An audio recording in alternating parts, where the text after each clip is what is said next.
Law Group, 400 North Ashley, Suite 1100. My part is short. This is a request to rezone approximately 22 acres to RMC 20. I'm actually going to defer to Alexis Crespo, who's the planner for the project, to give you a full presentation. Thank you. Good evening. For the record, Alexis Crespo with Waldrop Engineering, representing the applicant. My address is 1103 Marbella Plaza Drive, Tampa, Florida.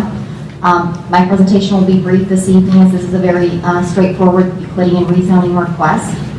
We are requesting to rezone a 22-acre subject property from agricultural single-family AS1 to RMC 20. The rezoning is intended to allow for a townhome development in accordance with the RMC 20 standards.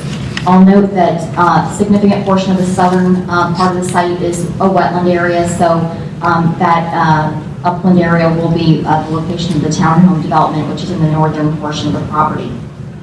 The RMC 20 zoning district exists to the south of the subject property.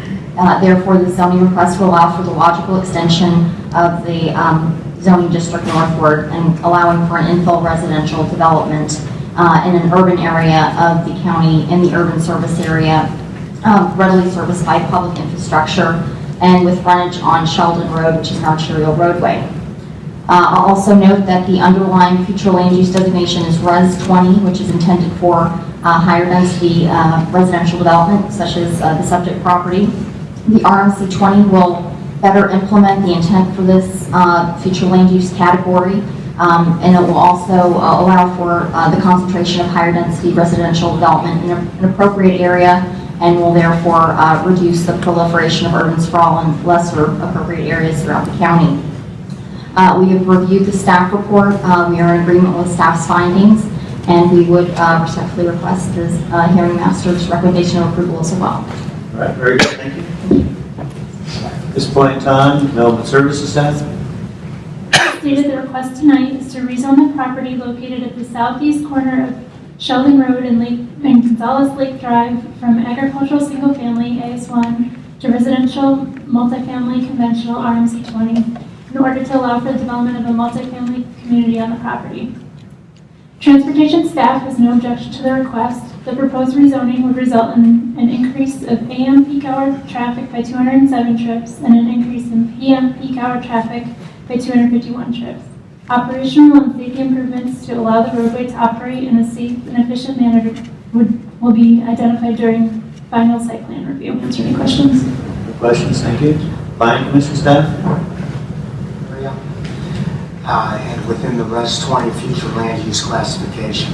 Property to the south of this site is also zoned RMC 20, and this site itself is just south of the Citrus Park Regional Mall, which is designated urban mixed use 20 on the future land use map. Subject property is adjacent to Sheldon Road, which is served by mass transit. The request meets the intent of the minimum density policies found in the future land use element as well. The site will be subject to functional recreation requirements addressed above in our staff report under policy 14.5, and Planning Commission staff finds the proposed rezoning consistent with the future agricultural comprehensive plan. Today, 12107 Garden Lake Circle, Odessa, Florida. Aware of exactly what's going on in the neighborhood here. Certainly had conversations with the applicant before in the past. I was contacted last week, having not gotten notice myself, but contacted by a few members of the Citrus Park community. I've been a past president of the Citrus Park Community Civic Association, so I was asked to come down here and speak really on behalf of the community. Should be noted I own a development services company in the area. I've developed roughly 50 acres of property within the CPV and adjacent areas. So very familiar with the area, also very familiar with the challenges of the area.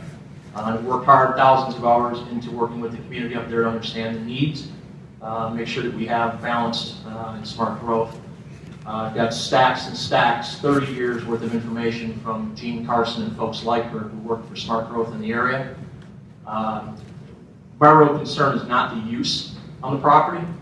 Certainly understand that this is the designated future land use. This should be a simple Euclidean rezoning. But just like FEMA maps when they're adopted, where there are lines drawn on a map that doesn't necessarily take into all the perfections of contours, specific property locations, and so forth.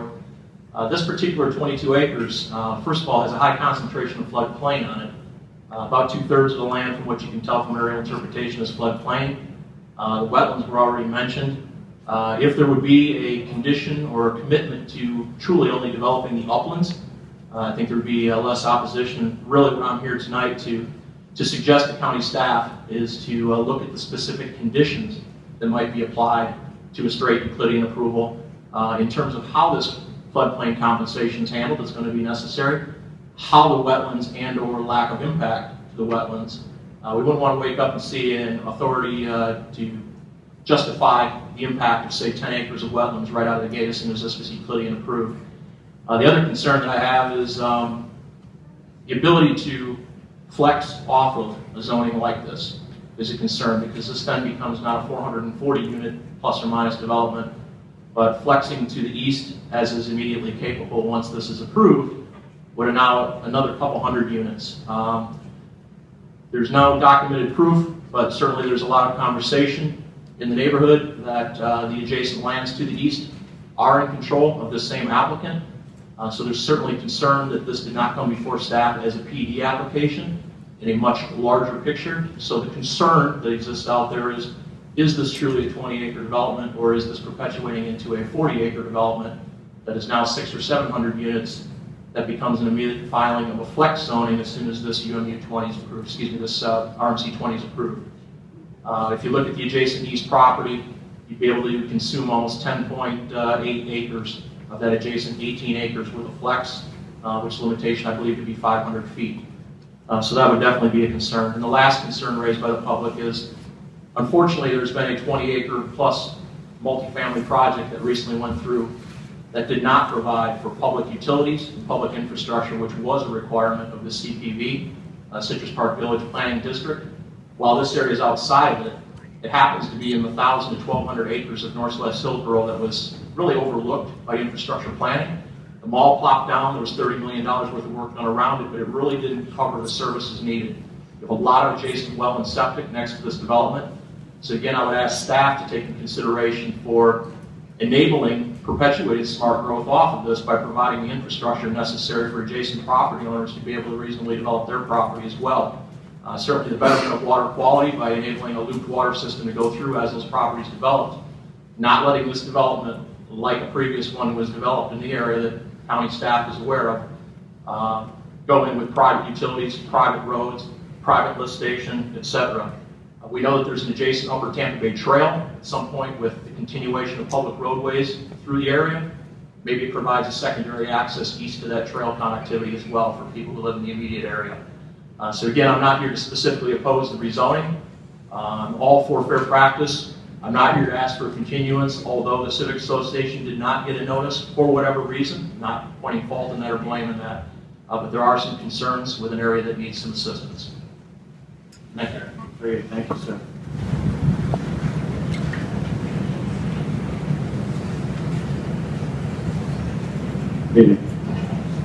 My name is Howard Baskin. I live at 7106 Riverwood Boulevard, Tampa, 33615. I am the advisory board chairman at Big Cat Rescue in Tampa. We occupy 64 acres near this parcel that contains 105 big cats, some of which are tigers and lions. And I have two concerns. Is it possible to either show or give you a visual? Yeah, if you have like photographs, is that what you're talking about? Yeah, there's a machine right over here. Big Cat Rescue occupies this parcel, 55 acres and 9 acres here. The parcel in question is this one over here. Between us is the parcel here that's labeled Gonzalez. My concern primarily is how the rezoning of this parcel could affect the future rezoning of this parcel and affect us directly. I'd like to explain that.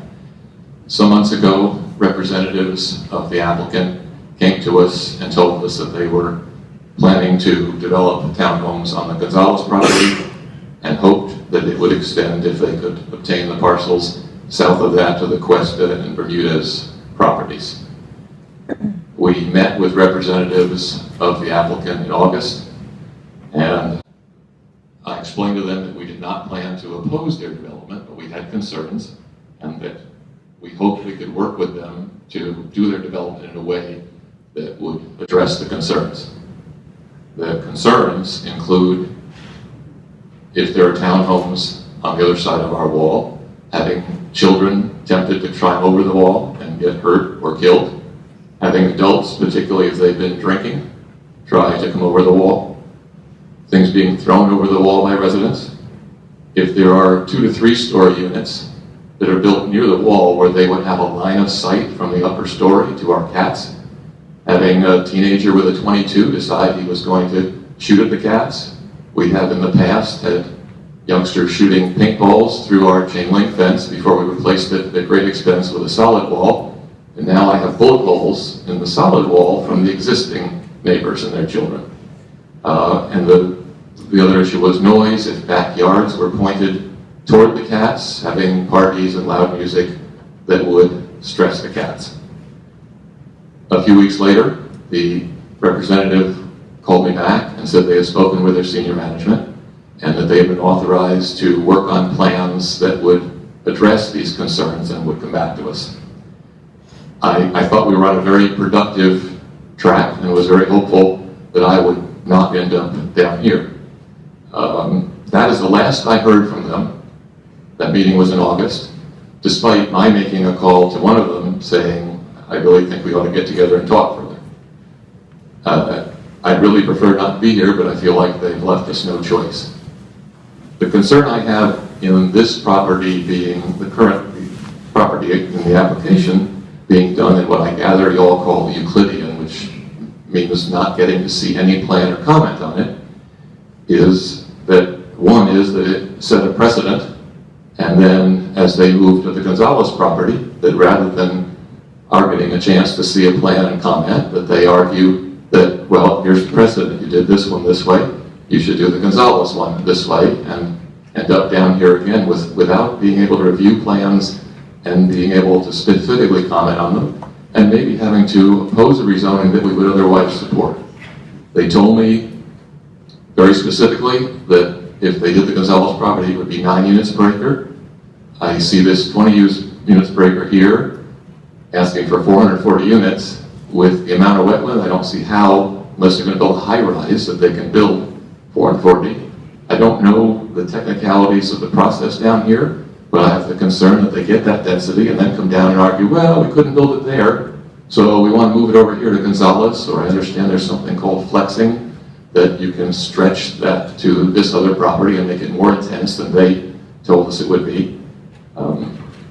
My other concern is the wetland in this property. I have the impression that it's not all discrete on the south, that there may be some scattered. I don't know that for sure, but I'd like to see a plan showing that. The nature of our work at Big Cat Rescue makes us environmentally sensitive, and as a neighbor with that concern, I'd like to just see a plan. And the last is that if they're going to be bringing water and sewer east of Sheldon, that it be done in a way that eventually properties like us further east would be able to have some access eventually. Ideally, what I would like to see and ask you to consider is that they be required to present this whole plan at once in a PD, not be able to do it in this creeping fashion, doing this parcel and then moving south.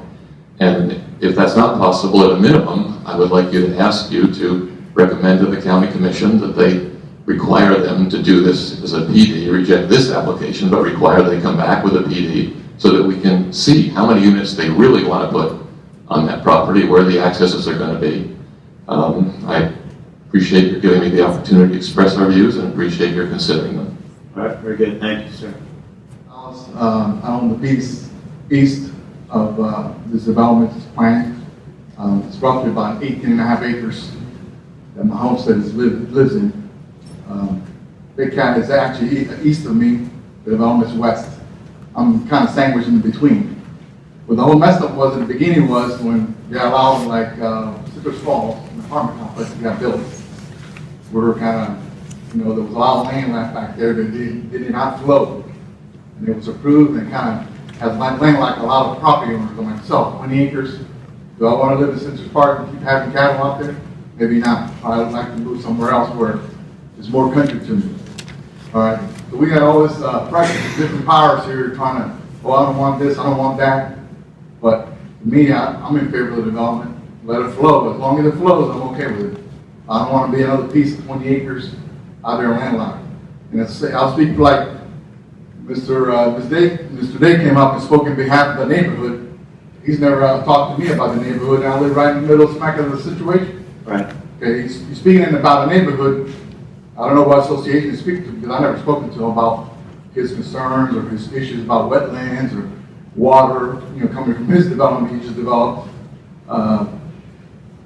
Basically what I'm concerned with, let it flow. And that's something that, it was missed in the past with all these other development occurred. A continuation of water, sewer, roadways is what I'd like to see. I don't want to be trapped out there like another piece of property and then my taxes go up and all the other stuff that goes with it. As far as Big Cat, I say, development's coming. Maybe it's time to look somewhere else, like Lakeland. You have that guy that has the safari out there. It might be a place to look. When the development comes, you can't stop it. So I was out there when all that stuff is orange groves. Sheldon Road was a 2-lane road. I was 15 years old. So like I said, it just happens. And like I said, I'm in favor of development as long as it flows, and I'm sure you guys will do a good job about that. Procedurally, if at some point in the future that parcel came in for development through rezoning and wished to develop it above what the current density of the comprehensive plan is, which I think is 6 units per acre, and they wanted to avail themselves of the flex to get the use of the 20 units per acre to the west, they would have to do a planned development. Furthermore, if for some reason this parcel that's the subject of the hearing tonight, for whatever reason, if there had available densities that they could not develop on the site, and then through some rezoning action wanted to transfer those to a parcel east, they would have to bring that parcel in as part of the rezoning to do that. So I just want to put that on the record in response to some of the concerns regarding the parcels to the east. We're not in a position through this Euclidean zoning district to address the kind of details that Mr. Day brought out regarding wetland and floodplain mitigation, addressing how those are dealt with. That will be dealt with during site development to determine what kind of floodplain mitigation, if any, is going to be required for this project. And they're not guaranteed to maximize the density on this property because, again, there is a significant number of wetlands on the property and other issues that they're going to have to deal with. And so this just gives them the ability to seek those permits, but doesn't give them a guarantee to maximize those development timelines. Okay. Planning Commission staff, anything further? Reiterate what Mr. Grady said. If they did come in, if an application were made for a flex, we would review that on its own merits.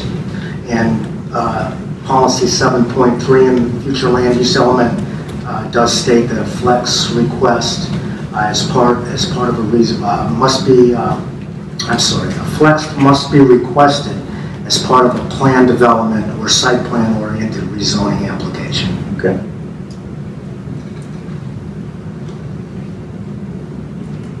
All right, at this point in time, the applicant has an opportunity for rebuttal.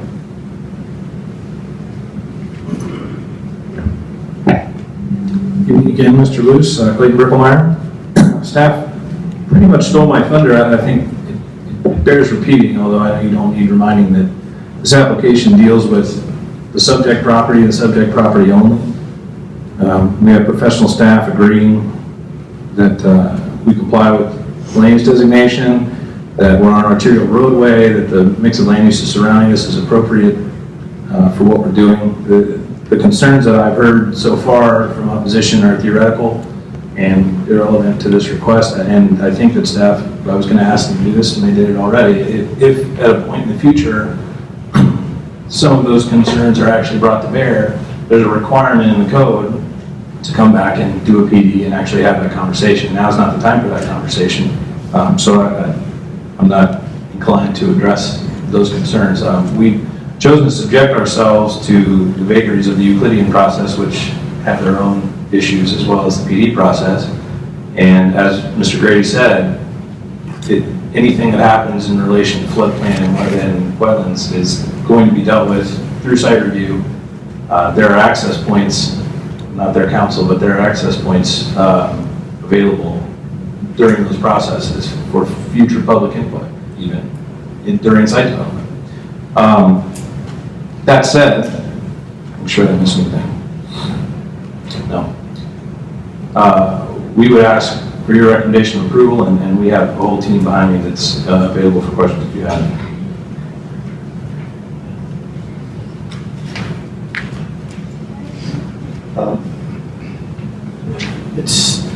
If you could, the gentleman who spoke, I think his name was Mr. Gonzalez, he mentioned that he's landlocked.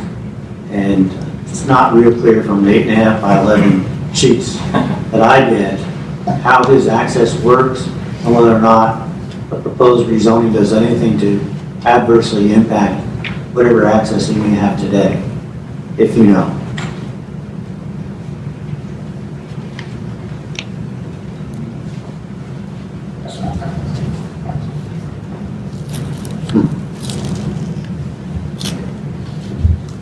The rezoning doesn't change that one way or another. Right. I just, my original question stands. Whatever rezoning activities you do, you will not be adversely impacting his access. It's further pointed out to me by the project engineer that that road is actually not even on our property. It's on Tico's property. All right, so it's offsite. Further immaterial. Yes, sir. All right. Very good. I don't have any other questions. Okay. All right. With that concludes this application. And Mr. Grady, we're ready for the next item.